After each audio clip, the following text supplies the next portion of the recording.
And now, taking a look at some news from across the state of North Carolina, WLOS TV and the Associated Press reporting that a Wake County grand jury has advanced its consideration of possible criminal charges against North Carolina Attorney General Josh Stein and two aides over an investigation into a political ad targeting Stein's election opponent in 2020. After hearing from a State Bureau of Investigation agent, the Wake County grand jury asked in writing that the Wake District Attorney's Office submit an indictment for consideration against any and each of three people, including Stein himself.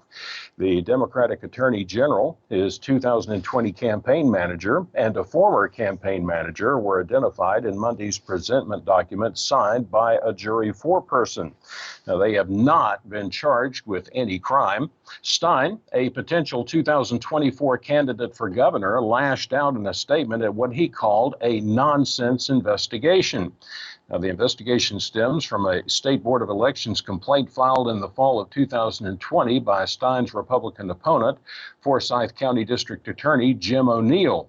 He accused Stein's campaign of circulating a political ad that violated a 91-year-old libel law.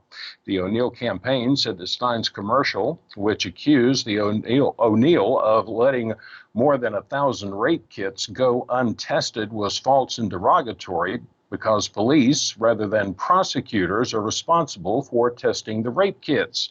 Wake County District Attorney Lauren Freeman's office began investigating in 2021. Freeman, who is also a Democrat, said Monday that her office could present the grand jury with a possible indictment as early as next month. But a ruling as early as this week from the Fourth U.S. Circuit Court of Appeals could derail the district attorney's push for prosecution. Stein's campaign committee has said that the ad was truthful.